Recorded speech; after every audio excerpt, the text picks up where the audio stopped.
अस्सलामुअलैकुम everyone, welcome to my channel. आज मैं इस प्रिंटेड सूट की कटिंग और स्टिचिंग आपके साथ शेयर करूंगी। इसकी नेक पे मैंने है गुम पाइपिंग लगाई और बैक में डोरी है। ये प्रिंटेड सूट है, इसकी कटिंग वगैरह सब कैसे की जाती है उसे मैं आपको एकदम आसानी से बताऊंगी। सबसे पहले मैं शोल्डर का नाप लूँगी। ये पहले मैं अस्तर के ऊपर कटिंग कर रही हूँ, उसके बाद अस्तर को मैं मेन फैब्रिक पे रख के कटिंग करूँगी। शोल्डर मेरा 14 है तो उसका मैंने हाफ़ लिया है, 7 आया है। 7 में मैंने हाफ़ इंच मार्जिन का रखी हूँ और 7.5 बाय 7.5 का मैंने इस तरह से ये बॉक्स बनाए। स्केल को इस तरह से रख के हम यहाँ से इस तरह से एकदम स्ट्रेट लाइन खींचेंगे, मार्किंग करेंगे। इसमें जो है प्रिंटेड सूट है ये जो, तो उसकी जो कटिंग वगैरह है, कटिंग करते वक्त हम किस तरह से लिया जाता है, उसको किन किन बातों का ध्यान रखा जाता है वो भी हम देखेंगे इस वीडियो में। इसकी शोल्डर टू वेस्ट जो है 13 है और हाफ़ इंच जो है मैं वो मार्जिन का ले लूँगी। शोल्डर में अटैच हो जाएगा ना हाफ़ इंच, इसके लिए हाफ़ इंच इसमें एक्स्ट्रा ले लेंगे तो मार्किंग मेरी 13.5 पे हो जाएगी। ठीक है, इसके बाद मेजर टेप को इसी तरह से रख के हम शोल्डर टू हिप भी ले लेंगे। शोल्डर टू हिप बोले तो आपको जितना रखना है, जहाँ से आपका कट आता है वहाँ पे आप हिप का नाप ले सकते हैं। ठीक है, हिप का नाप मैं लूँगी, यहाँ पे शोल्डर टू हिप लूँगी मैं। मेरा शोल्डर टू हिप जो है वो 19.5 पे है, इसलिए मेजर टेप को इस तरह से रखेंगे और 19.5 पे मैं मार्क करूँगी। 19 है तो हाफ़ इंच मैंने मार्जिन का लिया है। शोल्डर में अटैच करने के लिए हाफ़ इंच छोड़ा जाता है। इसी तरह से इस साइड भी मैं वहीं पे 13.5 और 19.5 पे इस तरह से मार्किंग करूँगी और फिर स्केल से इन लाइनों को स्ट्रेट खींचूँगी। आपके पास अगर इस तरह की स्केल नहीं है तो आप इंची टेप से भी लाइन खींच सकते हैं। ठीक है, ऐसा ज़रूरी नहीं है कि स्केल होना चाहिए, मगर इंची टेप रखते वक्त आप अच्छे से रखना है इंची टेप, और दोनों साइड से मार्किंग करके लाइंस को मिलाना है। दामन मेरा 26 है, वहाँ उसका मैं हाफ़ कर लूँगी, 13 इंच आ जाएगा। 13 पे मैंने मार्किंग कर ली हूँ। अब यहाँ पे चेस्ट में हम 1/4 ले लेंगे। चेस्ट का पूरा जो राउंड है वो मेरा 45 है, इसका 1/4 मैं इस तरह से मेजर टेप को इस तरह से ऐसे फोल्ड करके आपको बताती हूँ। मेजर टेप को हम इस तरह से ऐसे फोल्ड करेंगे और इसका 1/4 निकालेंगे। तो चेस्ट के इधर जो मेरा 1/4 निकला है वो 11.2 निकला है, तो 11.2 पे मैं इस तरह से मेजर टेप को पकड़ के मार्किंग कर लूँगी। इसके बाद फिर मैं मार्जिन का 1.5 इंच जो है वो अलग से ले लूँगी। पहले मैं फिटिंग की मार्किंग कर रही हूँ, इसके बाद मैं कटिंग की मार्किंग करूँगी। अब वेस्ट जो है वो मेरी, अब मेजर टेप को इस तरह से हम 1/4 करेंगे और 42 का निकला है मेरा 10.5 मतलब 10.5 आएगा। ठीक है, तो इस तरह से मैं यहाँ पे मार्क करूँगी। इसके बाद जो हिप्स है मेरे वे 49 है, 49 को भी मैं इसी तरह से मेजर टेप को 1/4 करूँगी। ये बिगिनर्स के लिए है। मेजर टेप को आपको इस तरह से रखना है और इसका 1/4 करना है। पहले हाफ़ लेना है, इसके बाद फिर इसका 1/4 लेना, मतलब हाफ़ का फिर 1 पार्ट लेके इस तरह से मार्किंग करेंगे। तो हिप्स के यहाँ पे मेरा 12.2 आएगा है। ठीक है, मेरा कभी कभी मैं इंग्लिश में बोल रही हूँ, कभी कभी हिंदी में बोल रही हूँ, सॉरी। तो कोई बोलते हैं कि इंग्लिश में भी बोला करो, आप हिंदी में भी बोला करो। जो मेरे यहाँ के सब्सक्राइबर है वो भी बोलते हैं, तो वो कमेंट नहीं करते हैं बट मुझे ऐसे बोलते हैं कि कभी आप इंग्लिश या और हिंदी में भी बोला करो, हमें कभी कभी समझ में नहीं आता है। ठीक है, इसके बाद मैं 1.5 इंच जो है वो चेस्ट में 1.5 इंच मार्जिन का ली हूँ, वेस्ट में 1.5 इंच मार्जिन। हिप्स के यहाँ पे हम 1 इंच मार्जिन लेते हैं और दामन में भी हम 1 इंच मार्जिन लेते हैं। इस बात का ध्यान रखना, चेस्ट में वेस्ट में हम 1.5 इंच का मार्जिन लेते हैं, हिप्स में और दामन में हम 1 इंच मार्जिन रखते हैं। ठीक है, अगर हिप्स के यहाँ पे आपको लेस वगैरह लगाना रहेगी तो आप हाफ़ इंच भी मार्जिन लेके लेस को लगा सकते हैं। अब मैं कटिंग लाइन को कटिंग लाइन से मिलाऊंगी और फिटिंग वाली लाइन को मैं फिटिंग से मिला दूंगी। ये वाली मेरी जो लाइन है ये कटिंग है, इस पे यहाँ से मैं कटिंग कर लूँगी। इसके बाद मैं वीडियोस जो बनाऊँगी वो रेड और ब्लू चॉक से मैं बनाऊँगी, तो वो भी आप वॉच कीजिएगा। पहले इसका मैं बताती हूँ। आप यहाँ से मेजर टेप को हाफ़ रखेंगे हम, मेरा 7.5 था तो उसका हाफ़ आया है 3.5.2, तो 3.5.2 पे मैं इस तरह से मार्क करूँगी। ये गोलाई देने के लिए फ्रंट गोलाई और बैक गोलाई, कभी कभी क्या करते हैं हम 1/2 इंच यहाँ पे अंदर लेके फ्रंट गोलाई देते हैं और 1/2 इंच बाहर लेके हम बैक गोलाई देते हैं। तो इस तरह से भी आप कर सकते हैं, या तो फिर आप कभी कभी किसी का क्या होता है पूरा प्रॉपर लाइन के ऊपर से ही गोलाई उसकी आ जाती है। इसमें से मेरी एक क्लिप जो है वो डिलीट हो गई है, उसके लिए सॉरी। यहाँ पे हम शोल्डर का मैं इस तरह से 1/2 इंच लेके शोल्डर का मैं इस तरह से स्लोप दूँगी। नेक का जो ओपन है वो मैंने 3.5 रखी हूँ।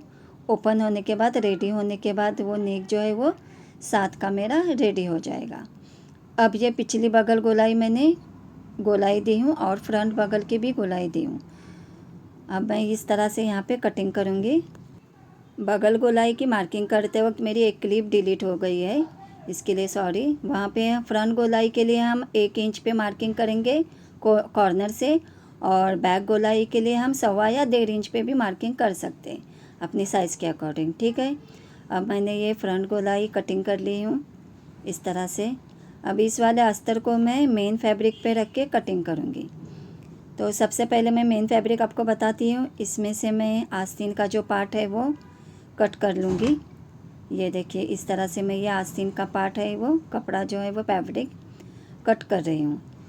आस्तीन के ऊपर प्रिंट है, इसके लिए इस पर कुछ मैं डिज़ाइन नहीं बनाऊँगी, नहीं तो क्लाइंट ने बोले थे कि पट्टी वाली डिज़ाइन इस पर बनाना, तो मैंने उन्हें कहा कि इस पर जब ऑलरेडी प्रिंट है तो इस पर डिज़ाइन बनाना इतना ज़रूरी नहीं है, ठीक है। तो इस तरह से हम कटिंग कर लेंगे, आस्तीन को निकाल लेंगे। अब ये जो फैब्रिक है ये वाला है मेरा फ्रंट और बैक पीस, उसको मैं इस तरह से बीच से कट कर लूँगी। ये वाला मेरा फ्रंट पीस रहेगा और ये वाला मेरा बैक पीस रहेगा, ठीक है। अब अस्तर को जो मैंने कटिंग की हूँ उसको अस्तर को मैं इस पे रख के कट कर लूँगी। जो फ्रंट वाला अस्तर है वो फ्रंट वाले पीस पे रख के कटिंग करूँगी, और फिर बैक वाला जो अस्तर है वो बैक वाले पीस पे रख के कट कर दूँगी। ये मैं आज सब पूरी प्रिंट में चेक कर रही हूँ। प्रिंटेड सूट का कटिंग करते वक्त हमेशा प्रिंट को ध्यान में रख के कटिंग करें। कभी कभी क्या होता है प्रिंट आगे पीछे हो जाती है, इसके लिए इस बात का ध्यान रखें। तो प्रिंट को जो है हम बराबर से प्रॉपर रख के कटिंग कर लेंगे। इसको मैंने अस्तर को इस तरह से रख के मैंने ये सब अच्छे से चेक कर रही हूँ कि बराबर आया है कि नहीं। अब ये फ्रंट वाला पीस मैं अस्तर को रख के इस पर कट कर लूँगी। ये देखिए इस तरह से यहाँ पे मैं कट मारूंगी जहाँ पे हमारी स्टिचिंग आ जाएंगी। अभी आस्तीन है, आस्तीन को मैं इस तरह से रखूँगी। जो एक्स्ट्रा फैब्रिक है उसको मैं कट कर लूँगी जितना मुझे चाहिए। बस मैंने 7.5 का चाहिए तो मैंने 9 इंच पे कपड़े को काट के ले लिया है। इसके बाद मैं नेक कटिंग करूँगी। नेक को मैंने कट करके कपड़े पे अस्तर पे चिपका दिया है। नेक की ओपन जो है वो मेरा 7.5 रहेगा और रेडी नेक जो है वो मेरा 7 का रहेगा। इसके बाद मैं इस तरह से मार्किंग करूँगी जहाँ से मैंने कटिंग की हूँ कैनवस को, क्योंकि इसके बीच में से जो गैप है वहाँ पे मैं ये वाली पाइपिंग लगा लूँगी। पाइपिंग लगाते वक्त इस तरह से लगाएंगे। डोरी वाला जो हिस्सा है वो हम लेफ़्ट साइड में रखेंगे और जो फैब्रिक है हमारा कपड़ा जो है वो अंदर की साइड में रहेगा। इस तरह से हम डोरी को 1 सिंगल फुट से अटैच करते हुए जाएंगे और हल्का हल्का कट लगाते हुए जाएंगे। हम इस कैनवस वाले पीस पे ही इस डोरी को लगा देंगे तो हमारी जो पाइपिंग है वो गुम हो जाएगी। बाद में हम इस पीस को इसको अटैच करने के बाद इस वाले नेक को हम मेन फैब्रिक पे लगा के स्टिच कर दें। अब मैंने अस्तर को और मेन फैब्रिक को अटैच कर लिया है, स्टिच कर लिया है साइड से सिलाई मार के। ये देखिए मैंने अस्तर को मेन फैब्रिक से अटैच कर लिया है। अब इस वाले नेक को हम इस तरह से रख के पिन कर लेंगे और इसे सिंगल फुट जो है वो उसको मैं निकाल लूँगी और मेन फुट जो है सादा वाला फुट लगा के मैं इसको स्टिच कर लूँगी। पाइपिंग लगाते वक्त हमेशा सिंगल फुट का इस्तेमाल करेंगे ना तो पाइपिंग जो है वो इजीली अच्छे से फिनिशिंग में बैठ जाती है। अब मैं इस तरह कैनवस को इस तरह यहाँ से निकाल लूँगी ताकि मुझे स्टिच अच्छे तरह से दिखाई दे, और पाइपिंग को इस तरह से हम इस पर लगाते हुए जाएंगे। ये मैं सिंगल फुट लगा के स्टिच कर रही हूँ। इसके बाद मैं सादा वाला फुट लगा के ऊपर से सिलाई मार दूँगी। इस तरह से हम अटैच करते हुए जाएंगे और हमारी पाइपिंग जो है वो गुम हो जाए। ये देखिए इस तरह से हम अटैच करते हुए जाएंगे। ये जो कैनवस का पीस है उसको भी मैं निकाल दूँगी। अब हल्का हल्का यहाँ पे हम कट करेंगे और इस वाली पट्टी को हम अंदर के साइड में फोल्ड करके ऊपर से सादे वाले फुट से हम स्टिच करेंगे। ये देखिए पाइपिंग वाला हिस्सा छोड़ के, पाइपिंग को छोड़ के हमें ये वाला सिलाई मारना है, जो ऊपर से नेक पे सिलाई मारते हैं ना वो, ताकि गला जो है वो अच्छे से बैठ जाए और पाइपिंग भी जो है वो अच्छे से बैठ जाए। ये पाइपिंग गुम हो गई है, मैं आपको बताती हूँ। फाइनल लुक भी इसका लास्ट में बता दूँगी मैं। ये देखिए इस तरह से हो गया हमारा, ठीक है। कितने अच्छे से मैंने बताई हूँ, ये देखिए कितनी फिनिशिंग से पाइपिंग लग गई है। ये देखिए ब्लैक वाली पाइपिंग मैंने लगाई हूँ। आप अगर चाहे तो इसमें वाइट वाली पाइपिंग भी लगा सकते हैं, बट मैंने क्लाइंट को कहा कि पाइपिंग लगाऊं क्या, तो उन्होंने बोले लगा दो, इसके लिए मैंने पाइपिंग लगा दी है। अब बैक नेक को भी मैंने अस्तर से अटैच करके इस तरह से स्टिच करते हुए जाएंगे और यहाँ पे जो है मैं सिलाई मारते हुए जाऊँगी और जो डोरी है उसको मैं इस तरह से इसके नीचे रखते हुए अटैच करते हुए जाएंगे और स्टिच करेंगे, ताकि डोरी भी जो है वो गुम सिलाई हो जाए, डोरी की सिलाई भी जो है वो गुम हो जाएगी। ये देखिए अब यहाँ पे मैं दूसरी वाली डोरी भी इस तरह से अंदर, अस्तर को जो है मैंने पहले ही से दोनों अस्तरों को, फ्रंट और बैक वाले अस्तर को मैंने पहले ही स्टिच करके रख दिया था, नहीं तो फिर वीडियो लॉन्ग हो जाती है ना, इसके लिए। अब ये जो दूसरी डोरी है उसको भी मैंने अंदर डाल के यहाँ पे स्टिच कर दिया है। ये बीच वाला कैनवस जो रहता है उसकी ज़रूरत नहीं रहती है, उसे हम रिमूव कर देंगे और यहाँ से 2 सूत का कपड़ा रख के हम इस तरह से कपड़े को कट कर लेंगे और यहाँ पे हल्का हल्का कट मारेंगे, ताकि नेक जो है वो हमारा फिनिशिंग से बैठ जाए। ये देखिए इस तरह से मेरा फ्रंट नेक भी बन चुका है और बैक नेक की डोरी भी लग चुकी है। इस तरह से हम इस गले को भी स्टिच करेंगे और अब शोल्डर जॉइन करेंगे। शोल्डर जॉइन करने की मेरी बहुत सी वीडियो मैंने अपलोड करी है, उसमें बताया है। इस तरह से शोल्डर जॉइन कर लेंगे और आस्तीन भी जॉइन कर लेंगे हम इस तरह से। ये देखिए दोनों शोल्डर को इस तरह से रख के हम नेक को इस तरह से फोल्ड करके इस तरह से शोल्डर को जॉइन कर लेंगे। ये देखिए शोल्डर जॉइन करने की मेरी वीडियो है, पहले भी मैंने वीडियो बहुत से अपलोड की है, उसमें आप प्लीज़ वहाँ पे जाके देख लीजिए। अब आस्तीन को मैं यहाँ से नीचे से फोल्ड करूँगी 1 इंच पे और यहाँ पे सिलाई मार लूँगी। यहाँ पे जो है पट्टी वाली डिज़ाइन बनाने बोले थे क्लाइंट ने, तो मैंने कहा कि जो प्रिंट है तो फिर यहाँ पे पट्टी वाला डिज़ाइन इतना ये नहीं हुआ रहता, इसके लिए मैंने नहीं स्किप कर दी उसको। अब दोनों आस्तीन को मैं बगल से जॉइन कर दूँगी, फ्रंट वाली बगल को फ्रंट से और बैक वाली बगल को बैक से अटैच कर लेंगे। इसके बाद मैं यहाँ से फिटिंग की सिलाई कर लूँगी, दोनों आस्तीनों को अटैच करके साइड से मैं बाद में फिटिंग की सिलाई कर लूँगी। फिटिंग की सिलाई मारते वक्त आप दोनों साइड में चॉक से मार्किंग करके दोनों साइड की फिटिंग कर देंगे। यहाँ पे मैंने पीछे डार्ट भी 2 लगाए हैं। अब मैं अस्तर को नीचे से फोल्ड कर दूँगी। डार्ट जो है वो मेरे 9.5 के थे, तो 9.5 पे मैंने 2 डार्ट भी बैक साइड में लगा दिए हैं। अब मैं अस्तर को यहाँ से इस तरह से फोल्ड करते हुए जाऊँगी 1 इंच पे।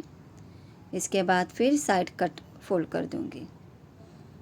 अस्तर को मैं पहले फोल्ड नहीं करती हूँ, कोई बताता है कि अस्तर को पहले ही फोल्ड करके बाद में फिर अस्तर से अस्तर को जो है मेन फैब्रिक से अटैच स्टिच कर देते हैं। मैं बाद में कर देती हूँ क्योंकि कभी कभी ऊपर नीचे भी हो जाता है, इसके लिए। अब ये जो है साइड कट मैं फ़ोल्ड कर दूँगी 1 इंच पे इस तरह से। ये देखिए मैं फ़ोल्ड करते हुए जाऊँगी। ये वीडियो आपको ज़रा भी हेल्पफुल रहे तो प्लीज़ मेरे चैनल पे नए हैं तो सब्सक्राइब भी कीजिए और ज़्यादा से ज़्यादा कमेंट भी कीजिए। आपके एक कमेंट की हमें बहुत ज़रूरत होती है, इसके लिए आपको ज़रा भी ये वीडियो हेल्पफुल लगे और आपको मुझसे कुछ नया सीखना है तो उसके बारे में भी आप मुझे कमेंट करके बता सकते हैं। ये देखिए इस तरह से हम जो साइड कट है वो स्टिच करते हुए जाएंगे। ध्यान में रखिए प्रिंटेड सूट है ये, तो इसके कट भी जो है वो दोनों चारों साइड से बराबर आना चाहिए, कहीं एक ऊपर एक नीचे ऐसा नहीं होना चाहिए, ठीक है। तो स्टिच करने से पहले भी हम चेक करके कर सकते हैं। अब इस तरह से हम स्टिच करते हुए जाएंगे नीचे तक, एंड तक, और इस पर दाब सिलाई भी मार देंगे। दूसरा वाला साइड कट भी हम इसी तरह से फोल्ड कर देंगे। ये देखिए अस्तर को भी हम चेक कर लेंगे बराबर से अस्तर है कि नहीं। कभी कभी क्या होता है अस्तर कम ज़्यादा हो जाता है अंदर की साइड में, तो उसको भी चेक कर लेंगे। मेरा अस्तर बराबर से आया है। आप अस्तर को धोकर उसको थोड़ा झटक के यूज़ कर लीजिएगा, क्योंकि उसके कभी कभी कान भी निकलते हैं, इसके लिए उसको अलग से थोड़ा झटक के यूज़ कर दीजिए। ठीक है, इस तरह से मैं साइड कट को फोल्ड करते हुए जाएंगे, इस तरह से ऊपर आ जाएंगे और फिर कपड़े को इस तरह टर्न करके फिर यहाँ पे कोनी के शेप में इस तरह से कट को हम फोल्ड कर देंगे।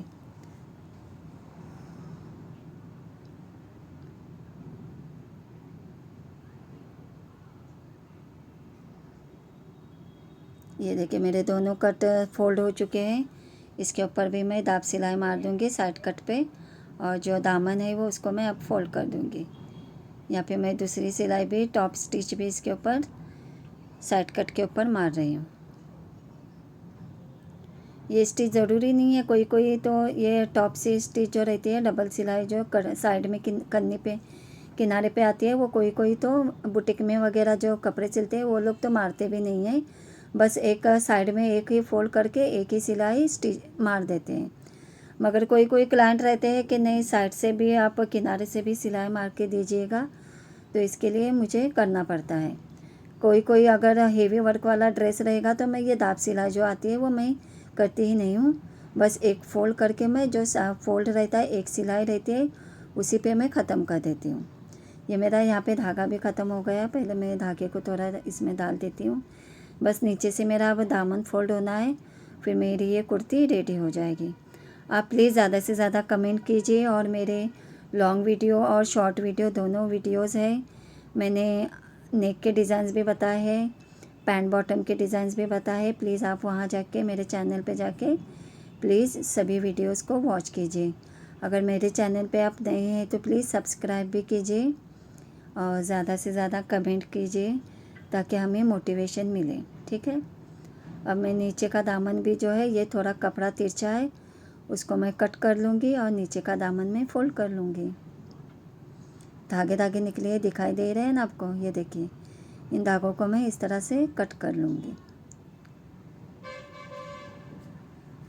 मेरे जो घर है वो रोड साइड में है, तो यहाँ पे 24 घंटों गाड़ियाँ चालू रहती है, तो हॉर्न की वगैरह आवाज़ें आते रहती है, डिस्टर्बेंस बहुत रहता है। तो पूरा मेरे को विंडो वगैरह पूरी बंद करके फिर बाद में मुझे वॉइस ओवर करना पड़ता है।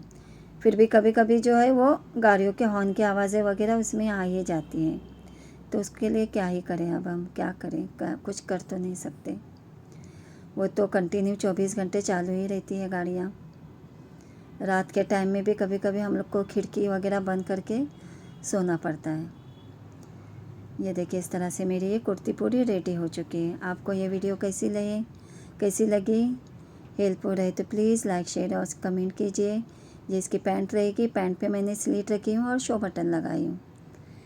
अल्लाह हाफिज़, टेक केयर।